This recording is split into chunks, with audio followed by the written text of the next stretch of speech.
This is THV 11 News at 6.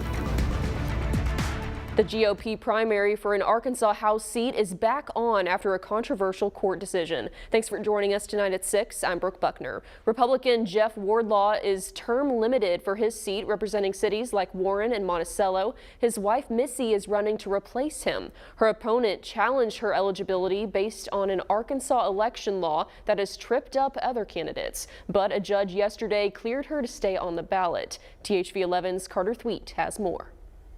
A hot check conviction is the type of conviction that precludes someone from running for government office in Arkansas. A 2018 misdemeanor hot check case is at the heart of this challenge. John Kyle Day, Wardlaw's opponent, argued that the misdemeanor means she should be disqualified. I think generally we look at words as having their ordinary and natural meaning, and guilty means guilty. That's Day's lawyer, Jacob Swatley, who points to Wardlaw's 2018 case and its final outcome of guilty bond forfeiture. But Wardlaw's lawyer, Landon Sanders, says that doesn't equal a conviction because Wardlaw never pled guilty and never went to a trial. She will be continuing with her campaign.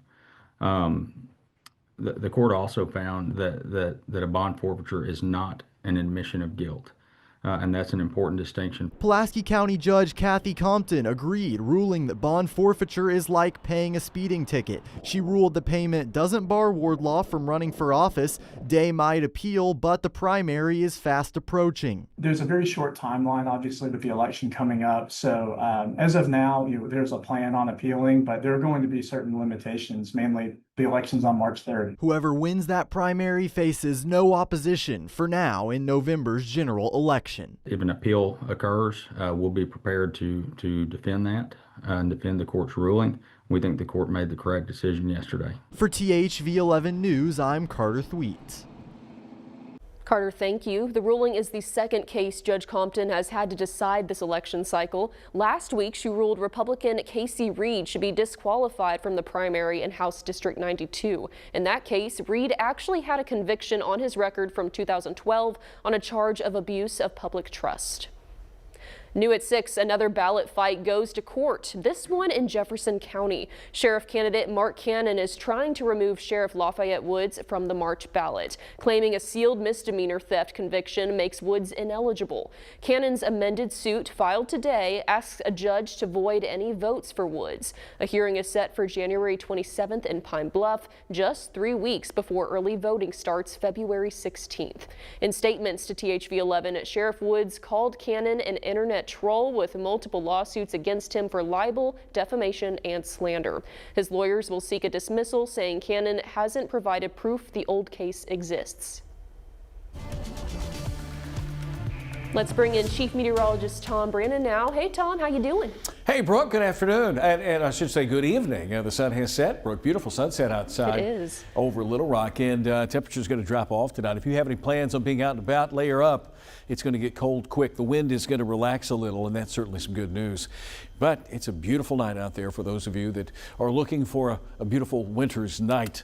A little glow of the sunset there in the distance. Our current temperature, 39 Mountain Home to 48 here in Little Rock, 51 in El Dorado. Those numbers will plummet tonight. The winds are going to start relaxing. Right now, Little Rock has a sustained wind at about 20 miles per hour. But we are seeing the winds die back in northern Arkansas. Here's the way your hour by hour shapes up. From where we are now, 48 will drop off into the mid-20s. I think, and Brooke asked me this question 4 o'clock today, I think it's a good idea to go ahead and stream your faucets tonight. And there'll be more faucets streaming down the road. Brooke, we'll take a look at some colder temperatures and also burn bans across Arkansas. Back to you. Oh, lovely. Thank you, Tom. Well, Governor Sarah Huckabee Sanders has signed a new executive order approving additional state funding to help communities recover from last year's severe storms and tornadoes. The order updates an earlier disaster declaration from March 2025 and releases $10,000 more from the governor's Disaster Response and Recovery Fund.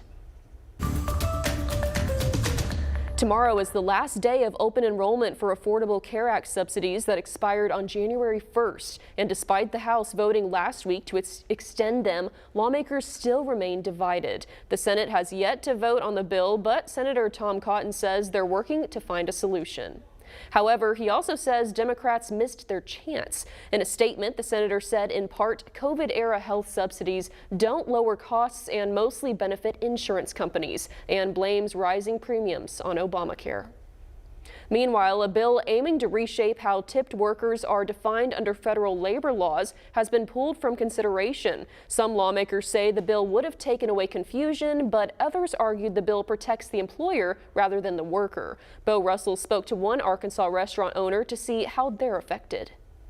So we're starting our 82nd year this year. In this bright pink building in Springdale, Neil's Cafe, known for fried chicken and apple salad. We have about 20 employees. Mike and Neil owns the restaurant. There is a cost to having employees. He says rising costs have him concerned. The margins are so thin in the restaurant business that you have to, keep costs down, whether it's food cost or labor cost. The hourly wage for a tip employee in Arkansas is $2.63 an hour. Under federal law, an employee earning that rate can only spend a certain amount of time doing side work, such as clearing tables or wrapping up silverware. In other words, tipped employees must spend most of their time doing work that earns tips, or the restaurant will have to pay them minimum wage for that time. Under the proposed bill, a restaurant only needs to make sure that a tipped employee makes over minimum wage for a certain pay period, rather than per work duty to be paid that $2.63 rate. This would allow tipped employees to spend more time on side work as long as they make a certain amount of money per pay period. It puts an end to hurtful regulatory confusion and litigation. It preserves the tipped wage and protections in the Fair Labor Standards Act. It provides clarity and simplicity in categorizing workers as tipped employees. It helps us keep our costs down, which also helps customers so we don't have to raise our prices to cover those costs. However, California Representative Mark Takano argued that the Tipped Employee Protection Act is more of an employer protection act. I was a high school English teacher, and I taught my students about irony. Really, this bill is more aptly titled, "The Republican Invent New Ways to Pay Workers Less" bill. Takano argues that under the new bill, employers can pay workers who only receive tips sometimes that same $2.63 an hour. This bill opens the opportunity for employers to manipulate FLSA definitions and classify other workers who receive tips only sometimes to also be paid a sub-minimum wage. Meanwhile, President Trump did sign a law that makes milk at schools whole again. With a bottle of milk on his Oval Office desk, the president signed into law the Whole Milk for Healthy Kids Act. Congress passed the legislation late last year. It lets schools participating in the National School Lunch Program, which provides meals for nearly 30 million students, offer whole milk or 2% milk to students. Whether you're a Democrat or a Republican, whole milk is, right? That's a great thing. The new law reverses Obama-era restrictions that limited options to low-fat or fat-free milk, which was aimed at fighting childhood obesity. In a statement, the head of the International Dairy Foods Association praised the new law. Arkansas Senator John Bozeman also praising the new law, saying in a statement he's proud to have worked with lawmakers on both sides of the aisle to, quote, help fuel young people's success in the classroom and support America's outstanding dairy producers. Sticking with education, as a new multi-million-dollar investment is looking to increase literacy for preschool and elementary students across the state. Arkansas has received 3 separate federal grants. One is $14 million for preschool development, the 2 others totaling nearly $25 million for literacy improvements. That's nearly $40 million in funding that Education Secretary Jacob Oliva says is needed after a study found 2/3 of the state's 3rd graders were not scoring at their reading level. When we hone in on 3rd grade reading scores and we can roughly say that about 2/3 of our students are not reading at or above grade level, we need to flip that. If you can't read, it's hard to succeed. And if you're not able to read by 3rd grade, school doesn't become fun. And when you're not having fun in middle school and you can't see the connection of why what you're learning is relevant to your life, that's when students become disconnected. The 2 research grants will study the tutoring programs put in place by the LEARNS Act to help students in rural areas.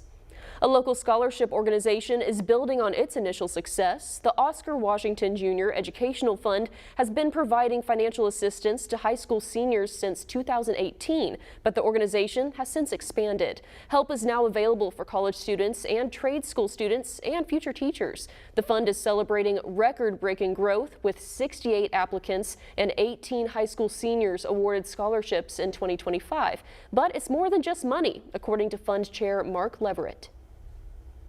We're doing that primarily by helping them through the means of getting an education, but we do so much more than just give a check.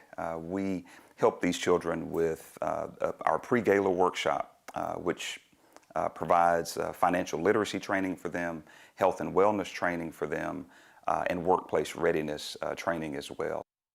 Most recently, the nonprofit received a permanent endowment from Methodist Foundation titled the Hope Scholarship. Its funding will begin in 2027. The scholarship application portal is open and live now online. You can find more details on our website, thv11.com. Still to come here at 6, we're helping you identify which respiratory illness symptoms you need to look out for as temperatures drop and cases rise. Yeah, speaking of dropping temperatures, this is a look ahead into your weekend. Sunday morning will be the coldest morning of the coming days. Wind chill values single digits and teens.